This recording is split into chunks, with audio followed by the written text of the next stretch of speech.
नमामि, आप सभी लोगों को नमामि नमन करता हूँ। आज धर्म चर्चा का जो मुख्य विषय है वह है अंगुलीमाल की धम्म दीक्षा। अंगुलीमाल कौन था, कैसे वह बुद्ध के शरण में आया, कैसे वह अंगुलीमाल बना, इसी पर हम लोग चर्चा करेंगे। पहले हम लोग ये जाने कि अंगुलीमाल का वर्णन कहाँ मिलता है। तो त्रिपिटक का सुत्त पिटक एक जो भाग है उसमें मध्यम निकाय एक ग्रंथ है। तो मध्यम निकाय में अंगुलीमाल सुत्त की चर्चा हुई है, पूरा विस्तृत चर्चा है। और अंगुलीमाल थेर गाथा भी है, थेर गाथा में भी अंगुलीमाल का वर्णन है, जिसमें अंगुलीमाल का ही उद्गार वर्णन है। इसके अलावा आप धम्मपद अठकथा में भी देखेंगे, उसमें भी वर्णन अंगुलीमाल का मिलता है। लेकिन सबसे ज्यादा जो वर्णन मिलता है वह मिलता है मध्यम निकाय के अंगुलीमाल सुत्त में। तो मेरा जो चर्चा है वह इसी पर आधारित होगा। हालांकि हम लोग अठकथा से भी सहारा लेंगे, क्योंकि त्रिपिटक में विशेषकर पहले की बात बहुत कम रहती है, बाद की बात ज्यादा रहती है। तो सबसे पहले हम लोग यह जानने का प्रयास करते हैं कि अंगुलीमाल कब और किस समय का था और कैसे बुद्ध से मिला। तो भगवान बुद्ध राजगृह से चलकर श्रावस्ती पहुंच चुके हैं, और श्रावस्ती पहुंचने के बाद वह अनाथ पिंडी के जेतवन में रह रहे थे। तो जब अनाथ पिंडी के जेतवन में रह रहे थे तो उस समय सवेरे में वो खाना खाने के बाद वो अंगुलीमाल जिधर रहता था उस रास्ते पर वो चले, भगवान बुद्ध चले। अब उस रास्ते पर चले तो जो जहाँ जो जंगल था उस जंगल का कुछ जगहों में जिक्र नाम भी दिया है, उसका नाम रखा है जालिनी जंगल। खैर जो भी हो, वह जंगल था जिसमें वह अंगुलीमाल रहता था। तो वहाँ के ग्रामीण जो थे, जो गांव जिस गांव से गुजर रहे थे बुद्ध जंगल की ओर, या जो पशु पालक थे, पशु चरा रहे थे, या जो रास्ते में चल रहे थे, सब लोगों ने बुद्ध से कहा कि आप इस रास्ते पर नहीं जाएं, क्योंकि इस रास्ते पर जो भी जाता है, जो भी जंगल में जाता है, उसको अंगुलीमाल मार देता है। और यहाँ तक कि 50-50 लोग इकट्ठा होकर जाते हैं, उस पर भी वह भारी पड़ता है। तो इस तरह से ग्रामीण और पशुपालक और राहगीर बुद्ध को रोकना चाहते हैं, फिर भी बुद्ध रुकते नहीं हैं। उसके बाद भी अंगुलीमाल के पास वो चलते हैं, जंगल की ओर जाते हैं, जंगल में जाते हैं। जब जंगल में वो प्रवेश कर जाते हैं, अंगुलीमाल जब देखता है, भगवान बुद्ध को जब दूर से देखता है, तो अपना ढाल तलवार लेकर तीर धनुष भी अपना चढ़ाकर वो भगवान बुद्ध का पीछा करता है। जब पीछा करता है, पीछा कर रहा है, दौड़ रहा है, फिर भी वो बुद्ध को पकड़ नहीं पा रहा, और देख रहा है कि बुद्ध एक साधारण चाल से, मतलब धीरे धीरे चल रहे हैं। उसको ऐसा प्रतीत हो रहा है कि बुद्ध बहुत धीरे धीरे चल रहे हैं। अब मैं बहुत तेज दौड़ भी रहा हूँ, लेकिन फिर भी मैं पकड़ नहीं पा रहा हूँ। अंत में वो दौड़ते दौड़ते हाँफते हाँफते थक जाता है, और तब वह कहता है कि हे शमन, तुम रुक जाओ।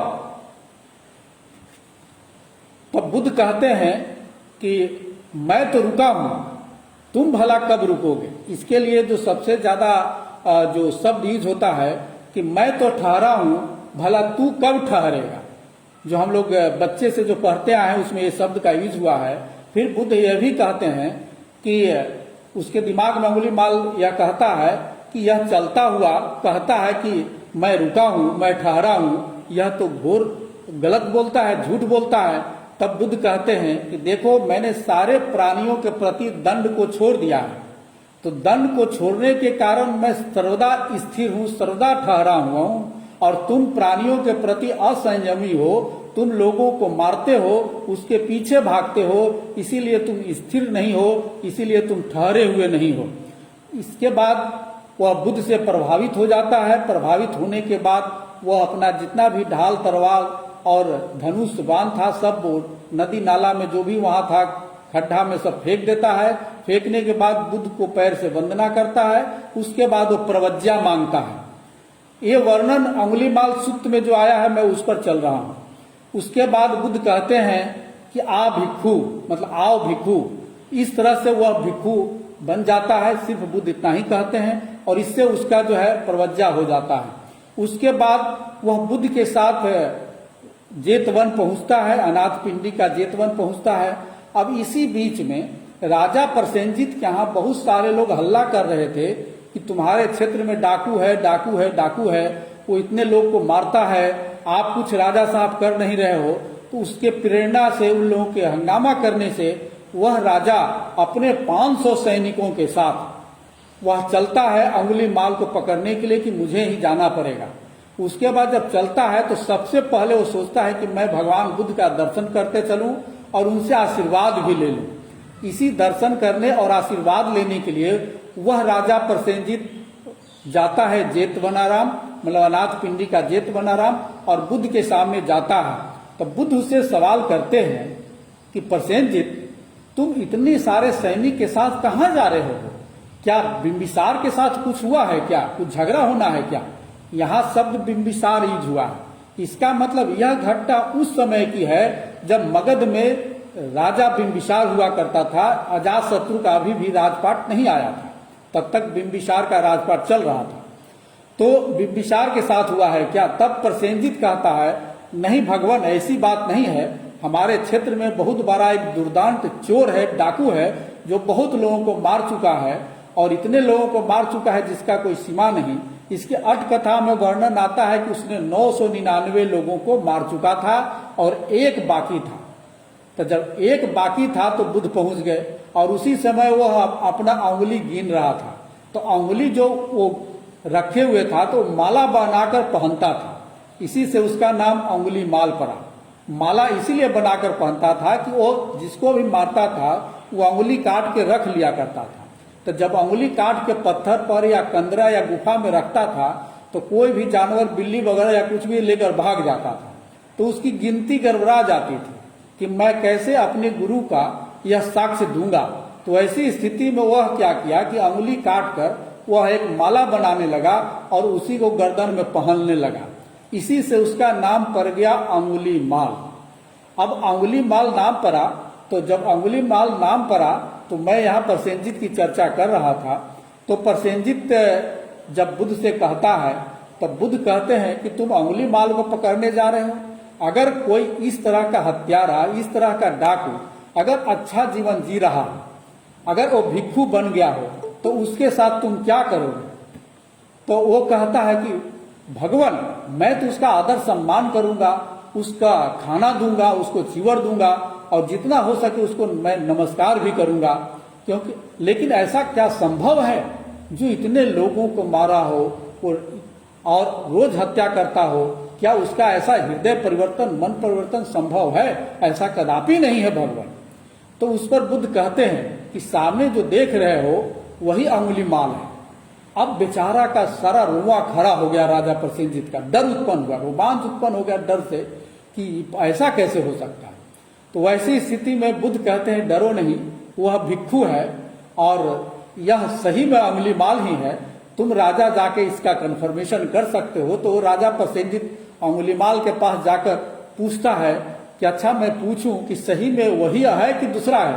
तब पूछता है कि तुम्हारे पिता का गोत्र क्या है और तुम्हारे माता का गोत्र क्या है?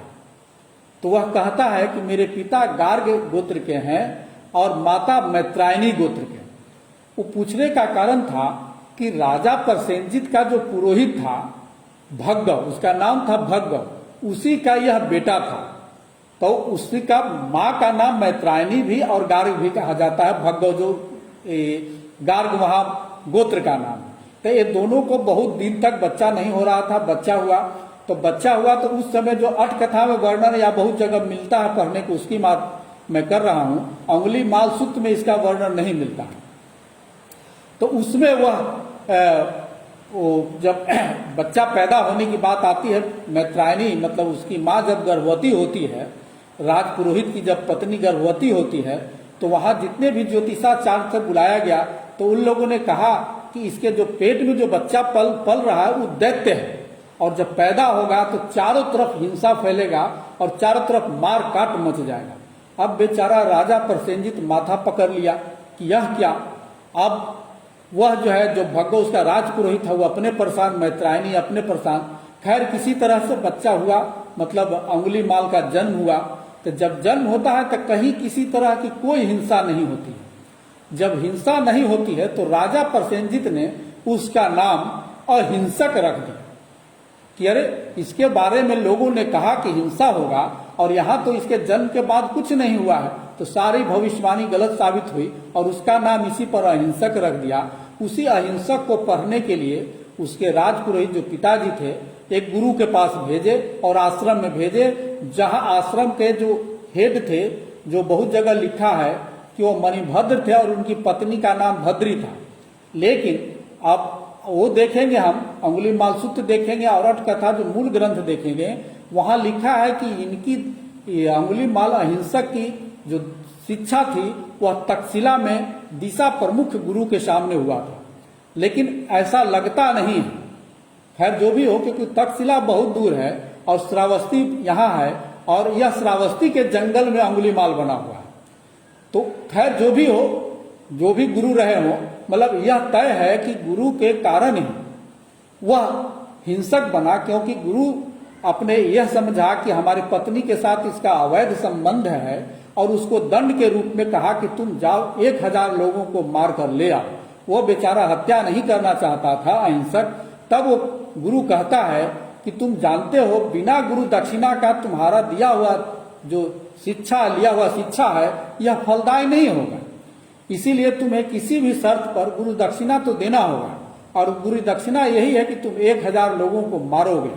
तो गुरु के दिमाग में यह बात थी कि 1000 को क्या मारेगा, ये एक आध आदमी को मारेगा, इसको लोग ही मार देंगे, और लोग मार देंगे तो हमको मारना भी नहीं पड़ेगा और मैं बदनाम भी नहीं होऊंगा। यह सोचकर उसके गुरु ने उसको ऐसा मतलब गुरु दक्षिणा मांगा था। खैर जो भी हो, उसका 1000 पूरा नहीं हुआ, 999 ही काउंट किया और उसके बाद 1000वां में तो बुद्ध ही पहुंच गए। और इस तरह से वो पहुंच गया जेतवनाराम बुद्ध का अनुयायी बन गया। अब जब अनुयायी बन के पहुंच गया तो अनुयायी जब बना अंगुलीमाल, तो अंगुलीमाल जब अनुयायी बनता है तो उसके बाद वो साधना करने लगता है। जब साधना करने लगता है तो एक समय वो जा रहा है तो देख रहा है कि एक स्त्री को बच्चा होने वाला है और बहुत चिल्ला रही है, मतलब वो तड़प रही है, उसको लग रहा है बच्चा होगा नहीं होगा, वो भी मर जाएगी। तो दौरे दौरे बुद्ध के पास पहुंचता है वो अंगुलीमाल, बुद्ध के पास पहुंचता है कि भगवान मुझे उसका कष्ट नहीं देखा जाता है, मैं क्या करूं। तब बुद्ध कहते हैं कि तुम जाओ और उसको कहो कि भगनी हे बहन, यदि मैं जन्म से किसी की हत्या नहीं किया है, किसी प्राणी का वध नहीं किया है, तो उस सत्य से तुम्हारा मंगल हो और तुम्हारा गर्भ का भी मंगल हो। तो अंगुलीमाल कहता है कि भगवान यह तो अनर्थ होगा, 100% ये तो गलत होगा, क्योंकि मैंने तो बहुत लोगों को मारा है, यह मैं ऐसा कैसे गलत बोल सकता। उसके बाद बुद्ध कहते हैं ठीक है, ऐसा नहीं बोल सकते हो, तब तुम यह बोलना कि जब से मैं आर्य जन्म में पैदा लिया, आर्य जन्म का मतलब आर्य मतलब बुद्ध, बुद्ध के जो संघ में जब से मैं पैदा लिया हूं, जब से मैं बुद्ध के संघ में आया हूं, तब से किसी भी प्राणी को जानकर मैंने हत्या नहीं किया है। इससे इस सत्य से तुम्हारा मंगल हो और तुम्हारा गर्भ का मंगल हो। इस प्रकार से वहां जाकर फिर वो बोलता है, दौरे दौरे जाता है और उसको प्रसव भी हो जाता है और प्रसव पीड़ा से वो मुक्त होती है, वो महिला मुक्त होती है। इसके बाद फिर एक और घटना है कि वो सवेरे पहर वो भिक्षाटन के लिए जाता है, भिक्षा मांगने जाता है। तब तक सारे लोगों में यह बात फैल जाती है कि यह अंगुलीमाल था। तो जब अंगुलीमाल के बारे में यह बात फैल जाती है तो कुछ लोग एक ढेला फेंकते हैं, ढेला से चोट लगता है, फिर देखते हैं उसके बाद भी कुछ नहीं बोलता है, कहता है भवतु सब मंगलम, फिर भी यह कह रहा है मंगल हो। फिर उसके बाद उस पर डंडा लोग फेंकने लगते हैं। इस तरह से उसको पूरा पीट पीट कर लहूलुहान कर देते हैं। फिर भी वह बोलता है कि तुम्हारा मंगल हो, भवतु सब मंगलम।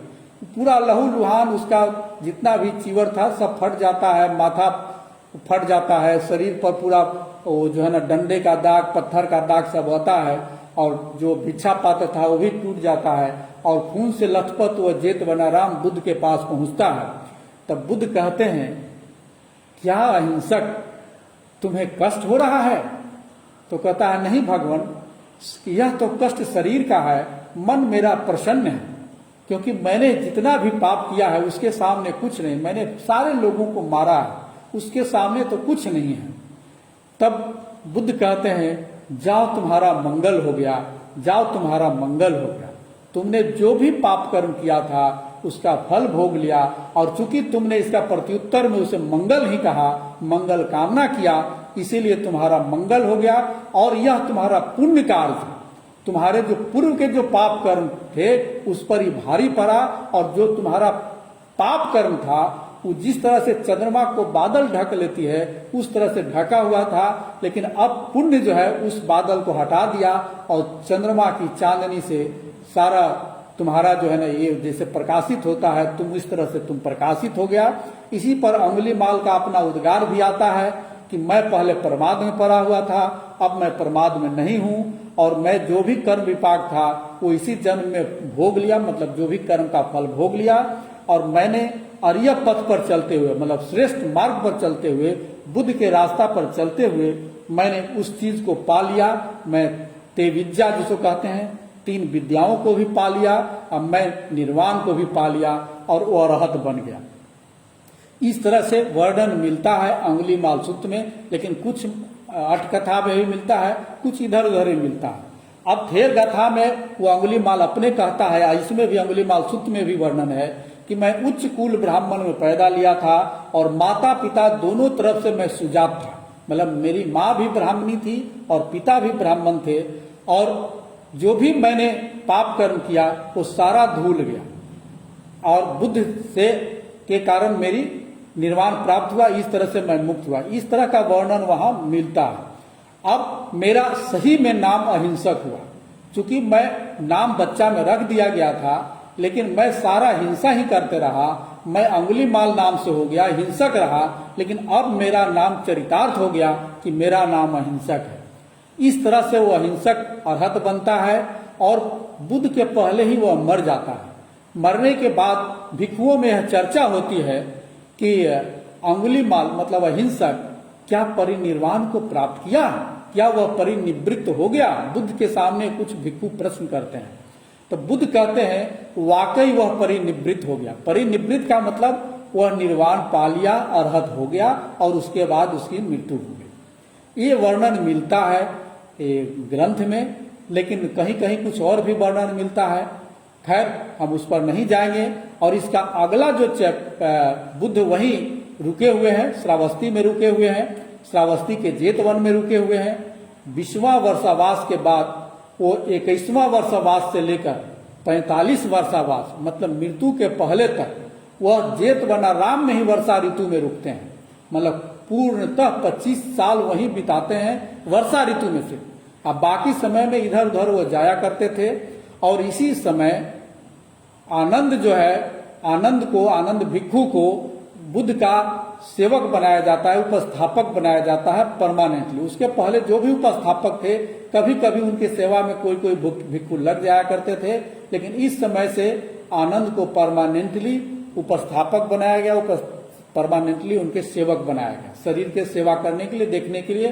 क्योंकि बुद्ध की आयु भी बढ़ गई, क्योंकि 20 साल हो चुकी थी, 35 साल में उनको निर्वाण मिला था, संबोधि प्राप्त हुई थी, अब 55 साल के हो गए। इसका मतलब 55 साल उस समय वृद्ध माना जाता था कि वृद्धावस्था की ओर हम अग्रसर हो गए।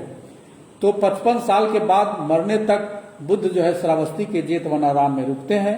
और अगली चर्चा हम लोग का जो रविवार को होगी वह कलाम क्षत्रिय की होगी, जो बुद्ध की ऐसी महत्वपूर्ण वाणी है जिसका चर्चा सब जगह होता है। वैज्ञानिक लोग इसके सबसे ज्यादा चर्चा करते हैं, विज्ञान में इसका सबसे ज्यादा चर्चा होता है।